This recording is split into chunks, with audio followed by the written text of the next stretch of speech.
Have you ever found yourself bleeding from the paper cut of a careless word? Or perhaps you have lain awake in the dead of night, haunted by a passive-aggressive joke, a subtle slight, or a masterclass in condescension delivered by someone hiding behind a polite smile. You stare at the ceiling in the dark, transforming your bedroom into an agonizing echo chamber of regret. "Ah, I should have said this," you whisper to the shadows. "Why did I just stand there like a fool?" Your heart races, a cocktail of fury and self-reproach flooding your veins, and your mind is entirely hijacked by that person and that moment. Without lifting a finger, your attacker has successfully invaded the sacred sanctuary of your rest, and you have handed them the keys. Why do we allow the malice of others to shake our foundations so violently? Why do we ache so deeply, obsessing over our inability to return the strike? Pour yourself a cup of warm tea.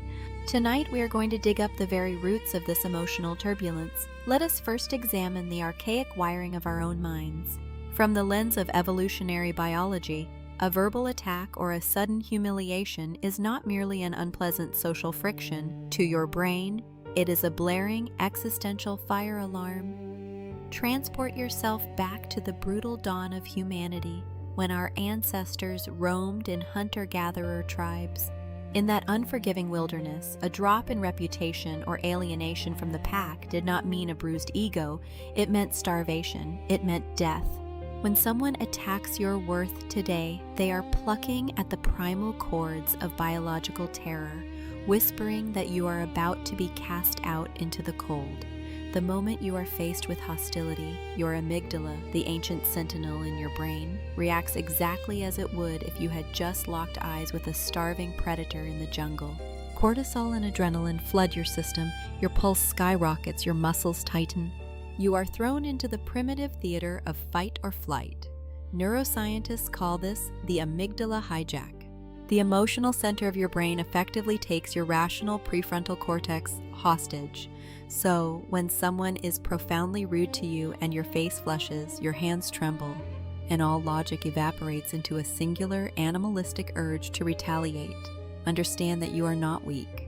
You are simply experiencing a spectacularly outdated biological defense mechanism functioning exactly as it was programmed to do hundreds of thousands of years ago.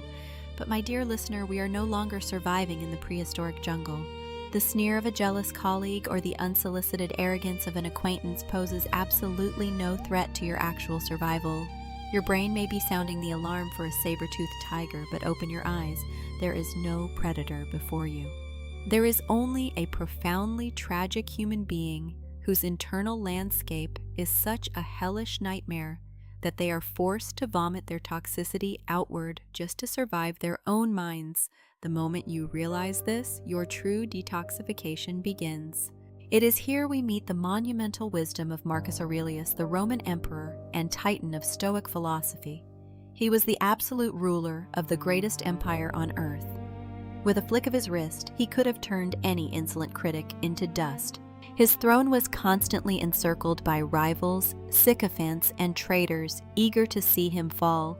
Yet amidst this ceaseless theater of betrayal and malice, how did he maintain such an impenetrable fortress of peace?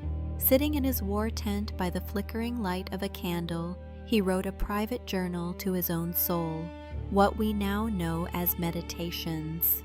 Among its many profound reflections, one strikes with the devastating precision of a sniper. The best revenge is to be unlike him who performed the injury.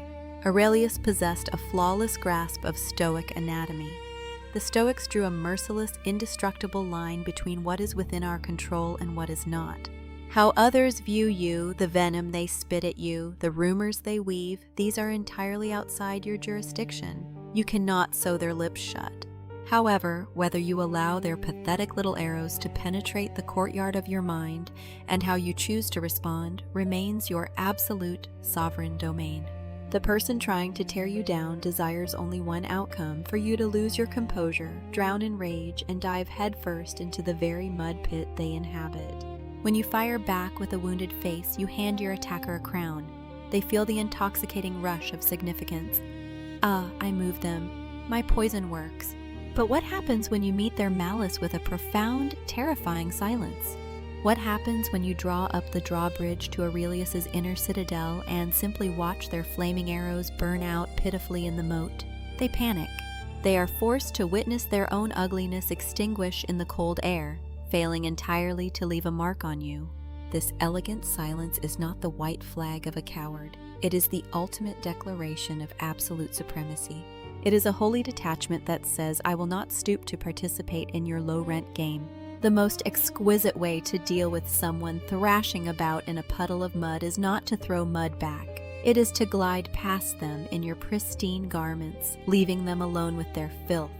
This Western Stoic brilliance mirrors the deepest spiritual elegance of the East. Consider the ancient Buddhist parable. One day, a man who deeply envied the Buddha approached him and unleashed a torrent of unspeakable insults. The Buddha's disciples were vibrating with rage, ready to strike the man down. Yet the Buddha sat perfectly still, his face an ocean of calm, listening intently until the man ran out of breath. When the attacker finally exhausted himself, the Buddha gently asked, "Brother, if someone offers you a gift and you decline to accept it, to whom does the gift belong?" The man scoffed, "To the person who offered it, obviously." The Buddha smiled softly. "Exactly, and today you have offered me a tremendous gift of anger and abuse. I decline to accept it. Therefore, it remains entirely yours."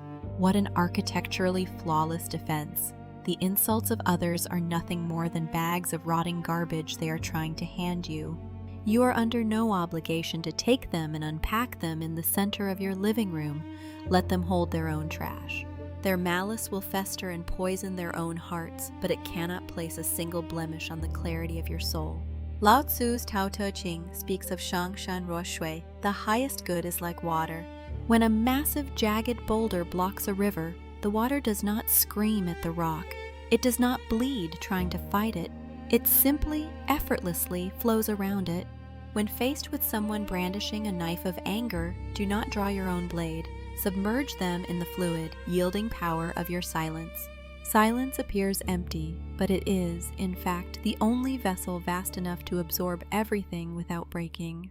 Now let us turn the mirror inward for a brief, uncomfortable moment. Why do certain words from certain people cut us so deeply that we lose our minds? The pioneering psychologist Carl Jung spoke of the shadow, the repressed, unacknowledged, and insecure fragments of our own psyche. When an attack pierces you to the bone, it is often because it has struck a fragile cord of insecurity you already harbor. If someone insults the physical appearance of a person who is entirely confident in their looks, the insult bounces off as a bizarre joke. But if someone calls a person incompetent when that person secretly lies awake every night doubting their own abilities, the word becomes a lethal injection. In short, the words of others only truly destroy us when they echo a condemnation we have already whispered to ourselves. Therefore, when someone shakes you before you turn your artillery outward, take a breath and look into the mirror. Why does this sting so much? What unhealed wound inside of me is rushing to agree with them? The moment you pivot the inquiry inward, your attacker ceases to be a villain and becomes something far more useful. A free, albeit unpleasant, diagnostic tool for your spiritual evolution. Take it a step further. Look at the person attacking you through the lens of chilling, detached pity. Truly happy, fulfilled individuals do not spend their precious life currency trying to bankrupt others.